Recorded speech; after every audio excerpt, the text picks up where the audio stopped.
வணக்கம் மக்களே, இன்னைக்கு நம்ம ஹைதராபாத்ல இருக்க சார்மினாருக்கு வந்திருக்கோம். 500 ஆண்டுகளுக்கு மேல பழமையான இந்த கட்டிடம் 1591 ஆண்டு குதுப் ஷாஹி வம்சத்தை சேர்ந்த முகமது குலி குதுப் ஷா என்ற மன்னரால கட்டப்பட்டது. உருதுல சார்னா 4, மைனர்னா கோபுரம். ஸோ சார்மினார்னா 4 கோபுரம்னு அர்த்தம்.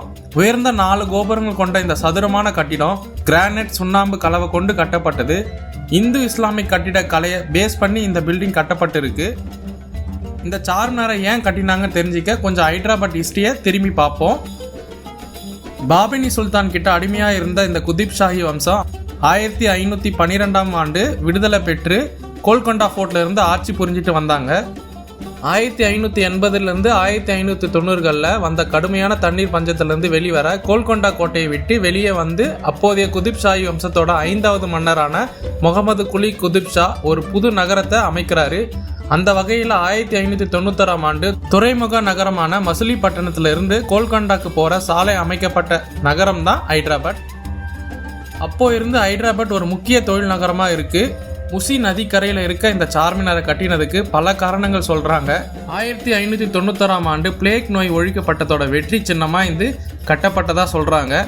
இன்னொரு பிரிவு பிளேக் நோய் தாக்கத்தால மக்கள் வேலை இல்லாம இருந்தனால அப்போதைய மன்னர் அவங்களுக்கு வேலை கொடுக்கறதுக்காக இந்த சார்மினாரை கட்டினதா சொல்றாங்க. ஹைதராபாத்ல ஷாப்பிங் பண்ணக்கூடிய முக்கியமான ஏரியான்னு பார்த்தீங்கன்னா இந்த சார்மினார் தான். இங்கே வந்து எல்லா ஐட்டமும் கிடைக்கும். லேடிஸ்க்கெலாம் பார்த்தீங்கன்னா நிறைய திங்ஸ் வந்து இங்கே இருக்கும். வளையல், கம்பல் எல்லாமே வந்து ரொம்ப சீப்பாக இருக்கும், ரொம்ப கிராண்டாகவும் இருக்கும். இது அந்த காலத்தில் அரச குடும்பம் வாழ்ந்த இடமா இருந்ததுனால நல்ல கிராண்ட் ட்ரெஸ், வளையல்கள், முத்து நகைகள் எல்லாமே இங்கே கிடைக்கும்.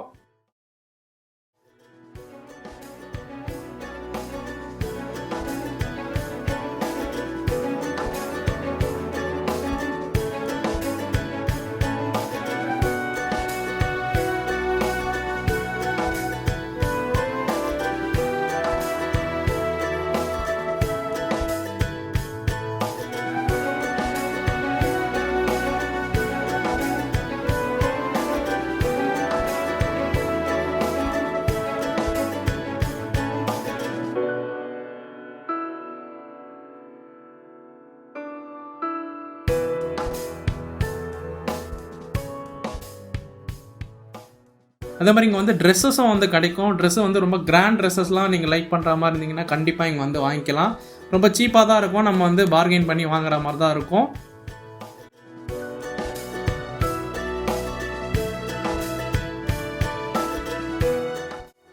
ஹைதராபாத்தோடைய ஃபேமஸ் ஸ்ட்ரீட் ஃபுட் ட்ரை பண்ணணும்னு நினச்சிங்கன்னா கண்டிப்பாக இந்த சார்மினார் ட்ரை பண்ணுங்கள். ஏன்னா இதை விட ஒரு பெட்டரான பிளேஸ் கிடைக்காது. இங்கே வந்து எல்லா ஐட்டமும் கிடைக்கும். இங்கே பார்த்தீங்கன்னா ஃபலூடா வந்து ரொம்ப ஃபேமஸ். நாங்கள் ட்ரை பண்ணது வந்து ஃபலூடா. நான் அந்த ஷாப் நேமும் போட்டிருக்கேன். இங்கே வந்து பார்த்தீங்கன்னா நிறைய ஃபலூடாலேயே நிறைய வெரைட்டி வச்சுருப்பாங்க. நாங்கள் ஒரு ஃபலூடா ட்ரை பண்ணோம். ரொம்ப சூப்பராக இருந்தது. அதில் வந்து நட்ஸ்லாம் போட்டு வச்சுருந்தாங்க. இது வந்து 100 rupeesன்னு சொன்னாங்க. பட் ஆனால் ரொம்ப டேஸ்டியாகவும் இருந்தது, ரொம்ப ஹெல்த்தியாகவும் கூட இருக்கும். இது நீங்கள் மறக்காமல் ஹைதராபாத் போனீங்கன்னா அதை ட்ரை பண்ணுங்கள். ஹைதராபாத்னாலே பிரியாணி தான் ஃபேமஸ். அதில் வந்து மந்தி பிரியாணி வந்து இங்கே சார்மினார் வந்து ரொம்ப ஃபேமஸ். நீங்கள் சார்மினார் போனீங்கன்னா மறக்காமல் மந்தி பிரியாணி இங்கே ட்ரை பண்ணுங்கள்.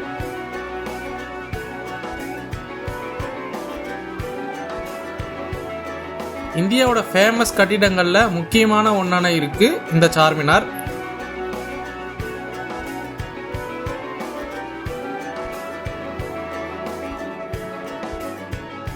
இப்போ இந்த கட்டிடத்தோட உள்கட்டமைப்பை பற்றி பார்ப்போம். 160 அடி உயரமான இந்த கட்டிடத்தில் 140 படிக்கட்டுகளும் 180 ஜன்னல்களை வச்சு கட்டியிருக்காங்க. 4 பக்கமும் என்ட்ரன்ஸ் இருக்கு. சார்மினார் உள்ள போக சென்டரில் ஒரு பிரம்மாண்டமான ஆள் இருக்கு. இங்கே நம்ம மேலே ஏறி பார்த்தீங்கன்னா ஹைதராபாத்துடைய ஃபுல் வியூ சூப்பராக தெரியும். நீங்கள் வந்து ஃபுல்லாக பார்க்கலாம். கோல்கொண்டா ஃபோர்ட்லேருந்து சார்மினாருக்கு ஒரு 10 கிலோமீட்டருக்கு ஒரு சுரங்கப்பாதை இருக்குன்னு சொல்கிறாங்க. அது ப்ரூவும் பண்ணியிருக்காங்களாம்.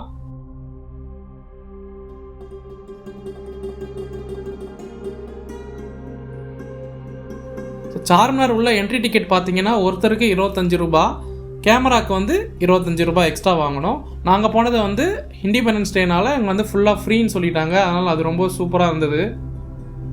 ஸோ டிக்கெட் எடுக்காமே நாங்கள் வந்து உள்ளே போயிட்டோம். ஸோ ஸ்டெப்ஸ் வந்து பார்த்திங்கன்னா ரொம்ப சின்னதாக தான் இருக்குது. ஒருத்தர் தான் போகிற மாதிரி இருக்குது. கொஞ்சம் ஃபேட்டாக இருக்கிறவங்கலாம் போகிறதுக்கு கொஞ்சம் கஷ்டம். ஸ்டெப்ஸும் ரொம்ப கொஞ்சம் நீளமாகவும் இருக்குது. ஸோ நம்ம மேலே ஏறி போயிட்டோம். ரொம்ப சூப்பராக இருந்தது வியூ. நாங்கள் போனது வந்து இண்டிபெண்டன்ஸ் டேனால ரொம்ப க்ரௌடாக இருந்தது.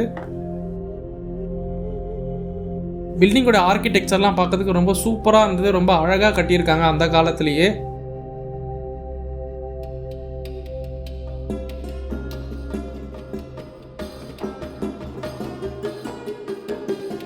அந்த காலத்தில் சார்மினார் வந்து ஒரு பள்ளிவாசலாகவும் இஸ்லாமிய பள்ளிக்கூடமாகவும் இருந்திருக்கு. சார்மினார் பக்கத்துலேயே ரொம்ப ஃபேமஸான மக்கா மசூதி இருக்குது, நம்ம அங்கேயும் போய் பார்க்கலாம்.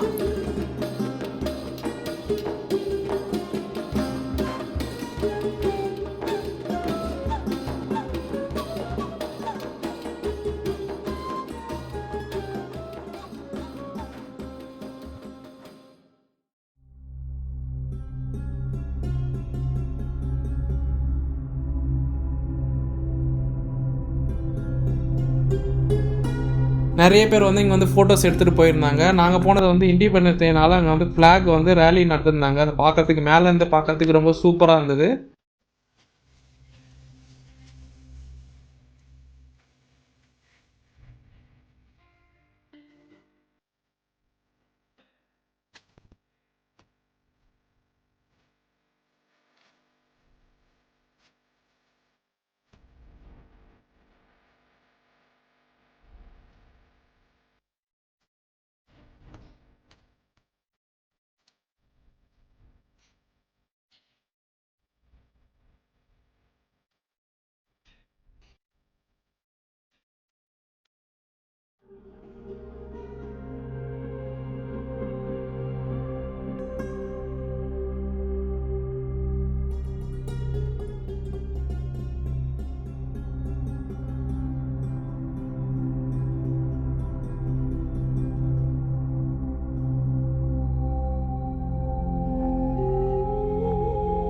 கொஞ்ச நேரம் அங்கே டைம் ஸ்பெண்ட் பண்ணிவிட்டு ஃபோட்டோஸ்லாம் எடுத்துகிட்டு அப்படியே கீழே இறங்கிட்டோம். ஸோ கீழே இறங்கி வந்தோடனே பார்த்தீங்கன்னா வெளியில் பாக்கியலட்சுமி அம்மன் கோயில் இருக்குது. இந்த கோயிலை பற்றி ஒரு சர்ச்சையும் இருக்குது. என்னென்னா இந்த கோயில் இருந்த இடத்துல தான் வந்து சார்மினார் கட்டியிருக்காங்கன்னு சொல்கிறாங்க. பட் ஆனால் அதுக்கு எதுவும் ப்ரூஃப் இல்லைன்னு சொல்கிறாங்க.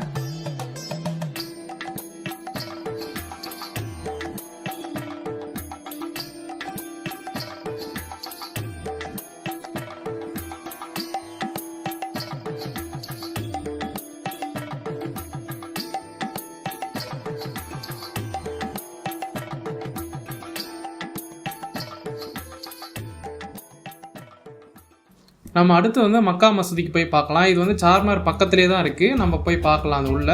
இந்த மசூதி வந்து இந்தியாவிலே வந்து பெரிய பள்ளிவாசல் கொண்ட மசூதியாக. இங்கே வந்து ஒரே டைமில் வந்து 20,000 பேர் வந்து கூடி தொழுகை பண்ண முடியுமா. இந்த மசூதி எப்போ கட்டினாங்கன்னு பார்த்தீங்கன்னா 16ஆம் 17ஆம் நூற்றாண்டுக்கு இடையில் வந்து கட்டப்பட்டதுன்னு சொல்கிறாங்க. உள்ளே பார்த்தீங்கன்னா நிறைய புறாலாம் இருக்கும், நீங்கள் புறாவுக்கு வந்து ஃபுட்டும் ஃபீட் பண்ணலாம்.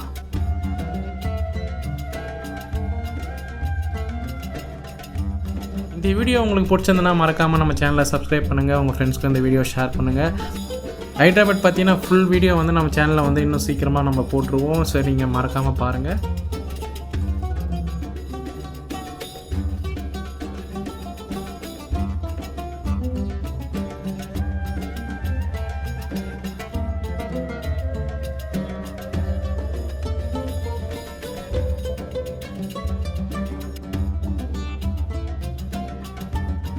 சார்மினார் போனீங்கன்னா இந்த மக்கா மசூதி போயிட்டு பக்கத்துலேயே சவுக் மஹல்லா பேலஸ் இருக்குது. எல்லாமே ஒரு 500 மீட்டர்ஸ்குள்ளே தான் இருக்கும். நீங்கள் வாக்கபிள்லேயே போயிட்டு வந்துடலாம். இது 3 பிளேசஸ் வந்து நீங்கள் சார்மினார் ஒரே லொக்கேஷனில் போயிட்டு சுற்றி பார்த்துட்டு வந்துடலாம்.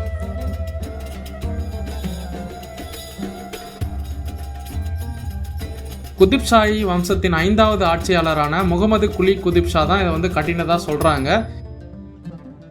இந்த மசூதியில் பார்த்தீங்கன்னா முதலாவது மற்றும் கடைசி நிசாமை தவிர மற்ற எல்லாருடைய கல்லறையும் இது உள்ளதான் இருக்குன்னு சொல்கிறாங்க.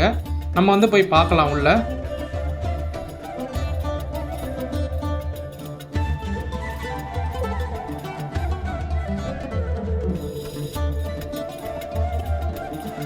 அங்கேருந்து கிளம்பி வரவே எங்களுக்கு வந்து லேட் நைட் ஆயிடுச்சு. நம்ம திருப்பி சார்மினாருக்கு வந்தோம். அங்கே பார்த்தீங்கன்னா வேறு லெவலில் இருந்தது. இண்டிபெண்டன்ஸ் டேனால லேசர் லைட்டில் வந்து ஃப்ளாகோடைய லைட் செட்டப் மாதிரி ஒன்று பண்ணி வச்சுருந்தாங்க. வேறு லெவலில் இருந்தது.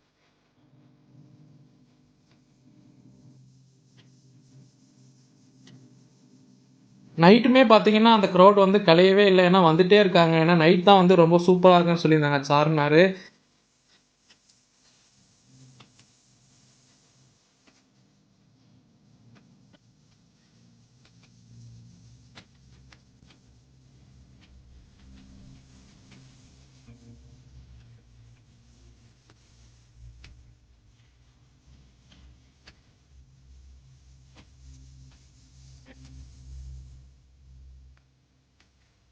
நைட்டும் வந்து ரேலி நடத்தியிருந்தாங்க. அதுவுமே பார்க்கறதுக்கு ரொம்ப சூப்பராக இருந்தது.